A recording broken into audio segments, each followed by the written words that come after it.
గతంలో ఎప్పుడైతే ఎలక్షన్స్ ముందు సుగాలి ప్రీతి అంశం పైన తీసుకొచ్చి దాని తర్వాత వాలంటీర్లు వల్ల 33,000 మంది మహిళలు కూడా మిస్ అయిపోయారు. ఇట్లాంటి అంశాలు అప్పట్లో తీసుకొచ్చి ఇప్పుడు అధికారం అవును వచ్చిన తర్వాత కూడా అటు అంశాలు ఏవి కూడా సాల్వ్ చేయట్లేదు కదా. అది ఎట్లా అవును చూడాలి మనం వీళ్ళని?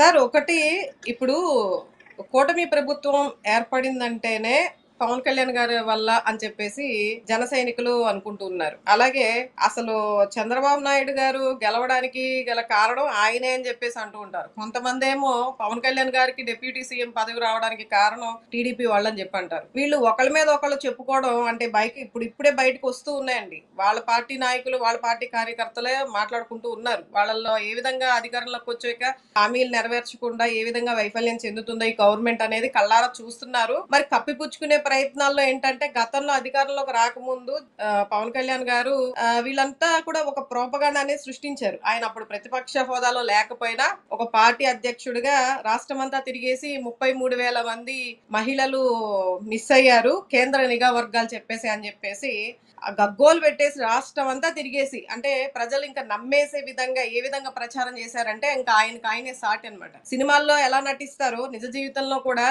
చాలా అద్భుతంగా నటించి గత 5 సంవత్సరాలు జగన్మోహన్ రెడ్డి గారు అధికారంలో ఉన్నప్పుడు గత 5 సంవత్సరాలంతా కూడా ఆయన సమయం అంతా కూడా ప్రచారానికి కేటాయించి రకరకాల ప్రోపగండా సృష్టించారు. మరి ఈ రోజు అధికారంలోకి వచ్చాక ఏదైతే ఫస్ట్ నేను అదికొచ్చాక నెరవేరుస్తానమ్మా అని చెప్పేసి ఈ 33,000 మంది మహిళల్ని ఏ విధంగా ప్రచారం చేసి కీలకంగా ఆయన ఇప్పుడు డిప్యూటీ సీఎం గా ఉండడానికి గల 2 కారణాలండి.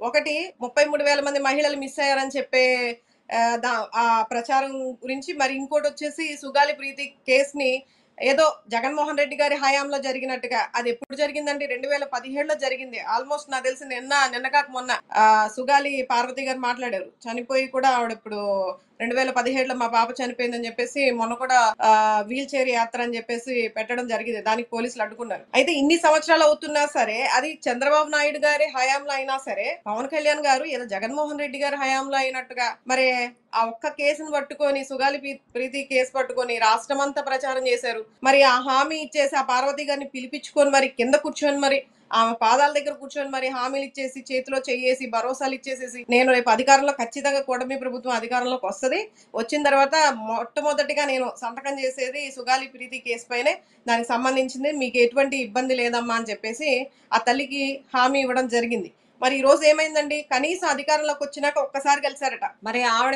మాటల్లోనే మనం విన్నాం. మొన్న మాట్లాడడం జరిగింది కదా వీడియో కాన్ఫరెన్స్ లో, ఆవిడ మాటల్లోనే విన్నాం. ఒక్కసారి నేను ఇప్పుడు దగ్గర హైకోర్టు వాయిదాల పైన నేను వస్తున్నప్పుడు విజయవాడ వస్తే దాదాపు 11 సార్లు పవన్ కళ్యాణ్ గారిని కలవడానికి నేను ప్రయత్నించాను, కానీ నన్ను కలవనీయకుండా చేశారు అని చెప్పేసి మాట్లాడడం జరిగింది. మరి హోమ్ మినిస్టర్ గారి చుట్టూ కూడా ఈ కేసుకు సంబంధించి కళ్యాణ్ గారు ఒకసారి కలిసినప్పుడు హోమ్ మినిస్టర్ గారికి రిఫర్ చేశారంట. మరి ఆవిడ చుట్టూ కూడా, వాళ్ళ ఆఫీస్ చుట్టూ కూడా ఈవిడ తిరగడం జరిగింది, బాధ వెళ్ళగొక్కడం జరిగింది. అయినా సరే ఒక తల్లి, ఒక అవిటి తల్లి తన కూతురికి జరిగిన అన్యాయం పట్ల ఈ రోజు పోరాటం చేస్తా ఉంటే ఇన్ని సంవత్సరాలుగా, మరి ఏదైతే హామీ ఇచ్చి పవన్ కళ్యాణ్ గారు ఈ రోజు ఆయన ఆ స్థానంలో ఉన్నారంటే గల 2 కారణాలు ఏంటంటే, మెయిన్ 33,000 మంది మహిళలు ప్లస్ సుగాలి ప్రీతిని హైలైట్ చేసుకుంటూ పచ్చి అబద్ధాలు ఆడుతూ తప్పుడు ప్రచారాలు చేసి రకరకాల హామీలు ఇచ్చేసి ఈ రోజు అధికారంలోకి వచ్చి ఆ స్థానంలో కూర్చున్నారు. మరి అధికారంలోకి వచ్చిన తర్వాత ఈ రోజు మొహం చాటేసుకొని ఏమి పట్టనట్టుగా, నిమ్మకు నీరెత్తినట్టుగా కూటమి ప్రభుత్వానికి ఒక ఏదో సర్వెంట్ కింద ఉన్నారు తప్ప ఆయన ఒక డిప్యూటీ సీఎం హోదాలో లేకుండా, కనీసం ఆ తల్లికి జవాబు చెప్పకుండా ఇచ్చిన హామీని గాలి వదిలేసేసి ఈ రోజు ఆవిడ ఎవరు దిక్కు తోచక మళ్ళీ ఈ రోజు ఆవిడ సొంతగా గవర్నర్ గారిని కలవాలని చెప్పేసి, అలాగే వీల్ చైర్ యాత్ర చేయాలని చెప్పేసి స్వయాన ఆవిడ గిరిజన మహిళలందరినీ కూడా వెంట పెట్టుకొని వస్తుంటే దానికి కూడా అడ్డుపడుతున్నటువంటి పరిస్థితి ఈ రోజు. వైజాగ్ స్టీల్ ప్లాంట్ కూడా గతంలో అదే చేశారు. నా దగ్గర అధికారం లేదు, నేను ఆపలేను అన్న వ్యక్తి కూడా ఇవాళ డైరెక్ట్ గా ఇండైరెక్ట్ గా ఒక్కొక్క విభాగం అమ్మేస్తా ఉన్నారు, లేదంటే దాన్ని తీసేస్తా ఉన్నారు. దాని గురించి కూడా అది 32, 33 విభాగాలుగా చేసేసి మన ఆంధ్రుల హక్కు అని చెప్పేసి, విశాఖ ఉక్కు ఆంధ్రుల హక్కు అని చెప్పేసి గతంలో దాని గురించి కూడా విచ్చలవిడిగా ప్రచారం చేసేసి విశాఖ ప్రజలకి హామీలు ఇచ్చారు. మరి ఈ రోజు గతంలో జగన్మోహన్ రెడ్డి గారు ఉన్నప్పుడు, మోడీ గారు వచ్చినప్పుడు డైరెక్ట్ గా ఆ సభలోనే ఆయనతో చెప్పడం జరిగింది, మీకు మాకు ఏముండదండి, మాకు మా విశాఖ ఉక్కుని కాపాడుకోవడమే మా ప్రథమ లక్ష్యం అని చెప్పేసి ఈ రోజు ముందు నుంచి వాళ్ళు ఏదైతే విశాఖ ఉక్కు ఆంధ్రుల హక్కు అని చెప్పేసి సిబిఎన్ గారు కావచ్చు, పవన్ కళ్యాణ్ గారు కావచ్చు, చాలా గొప్పగా ప్రచారాలు చేసి వాళ్ళందరికీ కూడా హామీలు ఇచ్చేసి వాళ్ళని నమ్మించి ఈ రోజు అధికారంలోకి వచ్చిన తర్వాత భాగాలుగా విభజించి మరి ప్రైవేటీకరణ చేయడము, మోడీ గారితో కలిసి మరి ఈ రోజు పన్నాగాలు పన్నుతూ ఉన్నారు. ఇది మరి రాష్ట్ర ప్రజలందరికీ కూడా అర్థమవుతుందో లేదో తెలియదు కానీ జగన్ గారు ముందే ఊహించి ఎన్నికలకు ముందు చెప్పడం జరిగింది. సిబిఎన్ గారి కూటమి ప్రభుత్వం అధికారంలోకి వస్తే ఖచ్చితంగా విశాఖ ఉక్కుని ఎవరు కాపాడలేరు అని కూడా ఆయన ఘంటాపథంగా చెప్పడం జరిగింది. కానీ అప్పట్లో ప్రజలకి ఏమి ఎక్కలేదు. మరి ఇప్పుడు ఆచరణలో జరుగుతూ ఉంది కదా, మరి ప్రజలకి అర్థం కావాలి ఈ రోజు ఏ విధంగా హామీలు ఇచ్చేసి ఈ రోజు అధికారంలోకి వచ్చి మొహం చాటేస్తూ ఉన్నారో ఈ కూటమి నాయకులు అనేది. ఒక తోటి నటి తల్లిని కూడా వాళ్ళ పార్టీ రూలింగ్ కోalition గవర్నమెంట్ లో ఉన్న ఎమ్మెల్యే తిడుతుంటే కూడా పవన్ కళ్యాణ్ గారు దానికి స్పందించట్లేదు. పోనీ రూలింగ్ టీడీపీ ఎవరైతే ఉందో వాళ్ళు కూడా ఏం స్పందించట్లేదు. దీన్ని ఎట్లా చూడాలంటారు? గతంలో చూస్తేనేమో మా తల్లిని మాటలు అన్నారు అని చెప్పి బాగా ఇచ్చేశారు, కానీ ఇప్పుడు అదే జూనియర్ ఎన్టీఆర్ వాళ్ళ మదర్ ను కూడా ఏమైనా అంటే ఎవరు కూడా స్పందించట్లేదు. అవును సార్, ఇది ఫస్ట్ నుంచి కూడా వీళ్ళకి ఒక ఆచారం కింద వస్తూ ఉన్నది.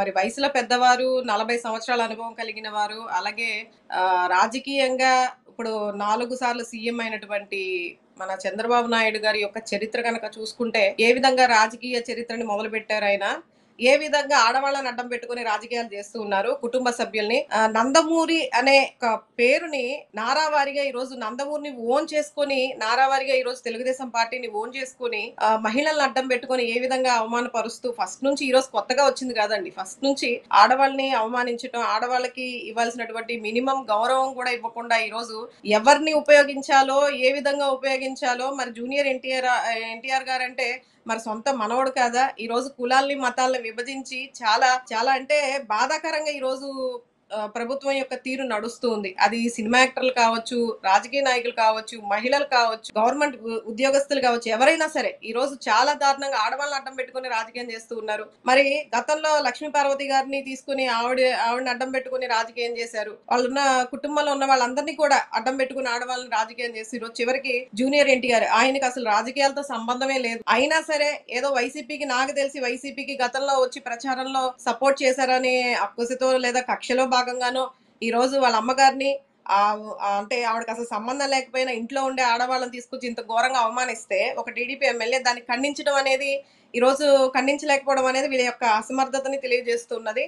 ఇది మరి ప్రజలందరూ కూడా గమనిస్తూనే ఉన్నారు. మరి ఈ రోజు జగన్మోహన్ రెడ్డి గారు కొబ్బరికాయ సరిగా కొట్టలేదు, కొబ్బరికాయని కూర్చొని కొట్టారు, నుంచొని కొట్టారు అని చెప్పేసి దీని గురించి డిబేట్లు పెట్టడం, దీని గురించి విమర్శలు చేయడం, ఇలాంటి వాటి మీద శ్రద్ధ పెట్టి, అంటే వీళ్ళ అధికారం అంతా కూడా జగన్మోహన్ రెడ్డి గారి మీద ఫోకస్ పెట్టడానికి, జగన్మోహన్ రెడ్డి గారిని విమర్శించడానికే వీళ్ళు ఉపయోగిస్తున్నారు తప్ప, అధికారాన్ని అంతా దుర్వినియోగం చేస్తున్నారు తప్ప, మరి రాష్ట్ర ప్రజలు ఎలా ఉన్నారు, ఆ రాష్ట్రంలో ఉండేటటువంటి సంబంధం లేనటువంటి వ్యక్తుల్ని కూడా రాజకీయాల్లోకి తీసుకొని వచ్చి వాళ్ళ యొక్క వ్యక్తిగత విమర్శలు ఏ విధంగా చేస్తున్నారు, అవమానాలు చేస్తూ ఉన్నారు. ఇంత దారుణంగా చేస్తున్నా సరే కనీసం ఏ మాత్రం కూడా స్పందించకుండా, మరి సిబిఎన్ గారు మరి నిమ్మక నీరెత్తినట్టుగా ఏం మాట్లాడకుండా, మరి అది పక్క వైసీపీలో ఏదన్నా జరిగిన చిన్న మాట ఏదన్నా అనకూడదు అంటే, ఏదన్నా అనకపోయినా సరే అన్నారని చెప్పేసి గగ్గోలు పెట్టే వీళ్ళు ఈ రోజు హోమ్ మినిస్టర్ గారు, ఒక మహిళా హోమ్ మినిస్టర్ గా ఉండి కూడా ఆవిడ ఖండించకపోవడం, అలాగే నందమూరి కుటుంబం ఖండించకపోవడం, అలాగే సిబిఎన్ గారు ఖండించకపోవడం, ఇదంతా చూస్తూ ఉంటే చాలా ఆశ్చర్యకరంగా ఉంది.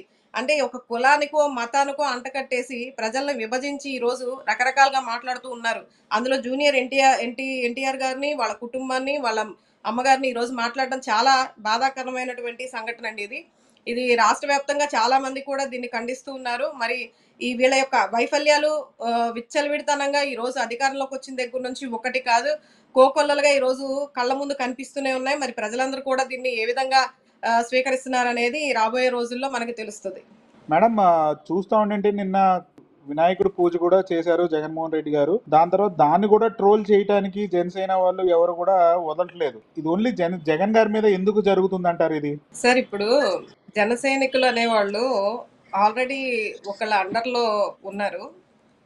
వాళ్ళు ఇప్పుడు కూటమి ప్రభుత్వం అధికారం వచ్చిన దగ్గర నుంచి, అంటే అధికారంలోకి వచ్చిన దగ్గర నుంచి కూడా అసలు వాళ్ళు విధి విధానాలు ఏంటో వాళ్ళకే తెలియనటువంటి అయోమయ స్థితిలో ఉన్నారు. వాళ్ళ నాయకుడిని ప్రశ్నించక, అంటే ఆయన చేస్తున్నటువంటి అధికారంలోకి రాకముందు పవన్ కళ్యాణ్ గారు ఏదైతే హామీలు ఇచ్చేసి ఏ విధంగా రాష్ట్రం అంతా చుట్టబెట్టి ఏ విధంగా పెద్ద పెద్ద హామీలు ఇచ్చేసి పెద్ద పెద్ద కబుర్లు చెప్పేసేసి చేశారో, ఈ రోజు ఆ తప్పులన్నీ కూడా జన సైనికులకి మరి వీర మహిళలకి కనిపిస్తున్నాయో లేదో తెలియదు కానీ వాటి గురించి ప్రశ్నించడానికి నోరు లేవట్లేదు. కానీ ఈ రోజు జగన్మోహన్ రెడ్డి గారు కొబ్బరికాయ కొట్టారు, అగరవత్తులు వెలిగించారు, సాంబ్రాణి వేశారు, ఇలాంటి వాటి మీద గురించి శ్రద్ధ పెట్టి, అంటే ఇంక వాళ్ళకి మాట్లాడుకోవడానికి ఏ టాపిక్ లేదు కాబట్టి ఇలాంటివన్నీ కూడా ప్రస్తావన తీసుకొస్తూ ఉన్నారు. మరి ఏదో ఒకటి మాట్లాడాలి కదా. చాలా సిల్లీ క్వశ్చన్ అండి ఇది. అసలు ఏంటంటే దీని గురించి అసలు మాట్లాడుకోవడం కూడా అనవసరమేది. ఈ రాష్ట్రంలో ఎన్నో జరుగుతూ ఉన్నాయి. దాని గురించి ప్రశ్నించాల్సింది పోయి జగన్మోహన్ రెడ్డి గారి కోసమే వీళ్ళు ఏదో అధికారంలోకి వచ్చినట్టుగా వీళ్ళ సైనికులు కావచ్చు, వీర మహిళలు కావచ్చు, వాటి గురించి ప్రస్తావన చేస్తున్నారని, ఇంకా దాని గురించి మాట్లాడటం కూడా వేస్టే అనిపిస్తుంది నాకు.